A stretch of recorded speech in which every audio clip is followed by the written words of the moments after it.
7 India మీడియాకు స్వాగతం. November 5 రోజు. డాక్టర్ బిఆర్ అంబేద్కర్ కోనసీమ జిల్లా. అల్లవరం, ఐనవిల్లి మండలాలు వార్తలు. హోమ్ స్టే విధానం పర్యాటక రంగంలో స్థానిక ప్రజల జీవన శైలిని, ఆచారాలను, సంప్రదాయాలను, వంటకాలను సాంస్కృతిక వారసత్వాన్ని పర్యాటకులకు ప్రత్యక్షంగా అనుభవించే అవకాశం కల్పిస్తుందని డాక్టర్ బిఆర్ అంబేద్కర్ కోనసీమ జిల్లా కలెక్టర్ ఆర్ మహేష్ కుమార్ తెలిపారు. బుధవారం స్థానిక అల్లవరం, ఐనవిల్లి మండల పరిధిలో ఉన్న గూడాల గ్రామంలో పొల్లేటి సాయి మండవ ఇల్లు, అదేవిధంగా ముక్తేశ్వరం నందు విళ్ల దొరబాబుకు చెందిన ఐనవిల్లి కోనసీమ విల్లా రిసార్ట్స్ పురాతన మండువ లోగిళ్లను ఆయన సందర్శించి హోమ్ స్టేట్ కొరకై అనువైన సనాతన వసతులు ఉన్నది లేనిది పరిశీలించారు. ఈ సందర్భంగా ఆయన మాట్లాడుతూ హోమ్ స్టే విధానాన్ని ఇటీవల రాష్ట్ర ప్రభుత్వం ప్రోత్సహిస్తుందని, ఆ దిశగా జిల్లాలో ఉన్న పురాతన సంస్కృతి సాంప్రదాయాలను ప్రతిబింబించే మండువా లోగిళ్లను గుర్తించడం జరుగుతుందా అన్నారు. పర్యాటకులకు పూర్వపు సాంస్కృతిక, సంప్రదాయ అనుభూతి అందించేందుకు హోమ్ స్టేలు ప్రాముఖ్యత సంతరించుకున్నాయన్నారు. హోమ్ స్టే ద్వారా స్థానిక ఆదాయ వృద్ధికి అవకాశాలు మెరుగుపడతాయన్నారు. హోటళ్లకు ప్రత్యామ్నాయంగా హోమ్ స్టేలో తక్కువ ఖర్చుతో ఉంటూ ఆతిథ్యం హోమ్ స్టే బుకింగ్ కోసం ఆన్లైన్ ప్లాట్ఫామ్లు, పర్యాటకులకు ప్రభుత్వం కల్పించనున్నదా అన్నారు. సాంస్కృతిక వారసత్వం పరిరక్షణలో హోమ్ స్టే విధానం ఉపకరిస్తుందన్నారు. వీటిలో పర్యాటకుల సంతృప్తి కోసం ప్రత్యేక సాంస్కృతిక కార్యక్రమాలు, వంటకాలు ఆచారాలు తెలియడంతో పాటుగా భవిష్యత్తులో హోమ్ స్టే విస్తరణలో భాగంగా పర్యాటక రంగంలో పరిశ్రమ హోదా రానున్నదన్నారు. పర్యాటకులకు నేరుగా ఇంటి వాతావరణంలో సాంప్రదాయ అనుభవం, హోమ్ స్టే సేవలతో పర్యాటకులు పూర్వపు వారసత్వ, సంస్కృతి, సాంప్రదాయ అనుభూతిని పొందవచ్చునన్నారు. హోమ్ స్టేల ద్వారా పరిమిత బడ్జెట్లో పర్యాటకులు స్థానిక కుటుంబ భావాన్ని అనుభూతి చెందగలరన్నారు.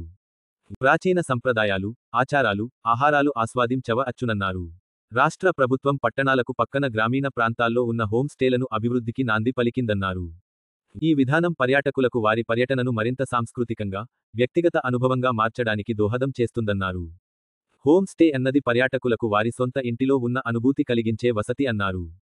దీని ద్వారా పర్యాటకులు పూర్వపు వాస్తవ వారసత్వం, స్థానిక సంస్కృతి, సంప్రదాయ ఆచారాలు, స్థానిక ఆహార అలవాట్లు అనుభవించగలుగుతారన్నారు. ఈ విధానం స్థానిక గ్రామీణ ప్రాంతాల ఆర్థిక అభివృద్ధికి, పర్యాటక రంగంలోని స్థానికులలో ఉపాధి అవకాశాల పెంపుకు సహకరిస్తుందన్నారు. పర్యాటకులకు స్వచ్ఛమైన, ఆరోగ్యకరమైన, సాంస్కృతిక అనుభూతులను కలిగించేలా మౌలిక సదుపాయాల ఏర్పాట్లు జరుగుతున్నాయన్నారు. పర్యాటక రంగంలో స్థానిక ప్రజల జీవన శైలిని, ఆచారాలను, సంప్రదాయాలను, వంటకాలను సాంస్కృతిక వారసత్వాన్ని పర్యాటకులకు ప్రత్యక్షంగా అనుభవించే అవకాశం కల్పిస్తుందన్నారు. తద్వారా పర్యాటకులు ఒక ప్రాంతం యొక్క అసలైన జీవన విధానాన్ని అనుభవిస్తారా అన్నారు. సాంస్కృతిక మార్పిడిని, స్థానిక కళలు, సంగీతం, నృత్యం, పండుగలు భాషను దగ్గరగా తెలుసుకోవచ్చున అన్నారు. స్థానిక ఆర్థిక అభివృద్ధికి హోమ్ స్టేలు గ్రామీణ ప్రాంతాల్లో స్థానిక ప్రజలకు ఉపాధి అవకాశాలు కల్పిస్తాయన్నారు. సాంప్రదాయాల పరిరక్షణ పర్యాటకుల ఆసక్తి వల్ల స్థానికులు తమ సంస్కృతిని కొనసాగించడానికి, పునరుద్ధరించడానికి పర్యాటకులు ప్రోత్సాహితులవుతారన్నారు. సాధారణ హోటల్ బసకు భిన్నంగా, హోమ్ స్టేలు నిజమైన స్థానిక అనుభూతిని అందిస్తాయనడంలో ఎంత మాత్రం అతిశయోక్తి లేదన్నారు. సుస్థిర పర్యాటకం, ప్రకృతితో సఖ్యత కలిగిన, పర్యావరణానికి హాని లేని రీతిలో పర్యాటకులకు పూర్వపు సాంప్రదాయ సాంస్కృతిక వారసత్వపు అనుభూతిని అందించడంలో ఒక సమర్థమైన సాధనమన్నారు. పర్యాటకులకు, స్థానిక సమాజానికి లాభదాయకమైన సుస్థిర పర్యాటక మార్గమన్నారు. ఈ కార్యక్రమంలో ఆర్డీఓ కె మాధవి, జిల్లా పర్యాటక అధికారి అన్వర్, కిరణ్ స్థానిక సిబ్బంది తదితరులు పాల్గొన్నారు.